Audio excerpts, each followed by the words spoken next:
ভরা মজলিসে ট্রাম্পের ইরান নিন্দা জানিয়ে বিশ্বব্যাপী আলোড়ন সৃষ্টি করেছেন মার্কিন নৌবাহিনীর এক সাবেক সদস্য।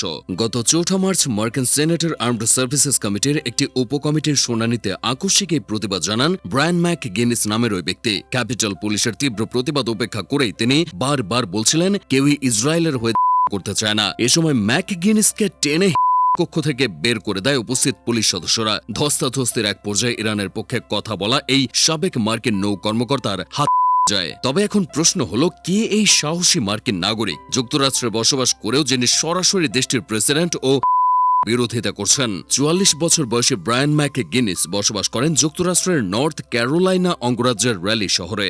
2000 সালে তিনি কুইন্স সিনিয়র হাই স্কুল থেকে গ্র্যাজুয়েশন কমপ্লিট করেন। এরপর মায়ের অনিচ্ছা থাকা সত্ত্বেও যোগ দেন মেরিন বুট ক্যাম্পে। মার্কিন মেরিন অফিসার হিসেবে 2000 থেকে 2004 সাল পর্যন্ত দায়িত্ব পালন করেছেন ম্যাকগিনিস। এ সময় আফ্রিকার দেশ জিবুতি, মধ্যপ্রাচ্যের দেশ ইরাকে বিভিন্ন সামরিক অভিযানে দক্ষতার পরিচয় দিয়েছেন তিনি। 2004 সালে মেরিন হতে অবসর নেওয়ার পর তিনি জন উড কমিউনিটি কলেজে ভর্তি হন। 2006 সালে প্রতিষ্ঠানটি হতে অ্যাসোসিয়েট ডিগ্রি অর্জনের পর তিনি ইউনিভার্সিটি অব ইলিনয়েসের এলিমেন্টারি এডুকেশন প্রোগ্রামে ভর্তি হন।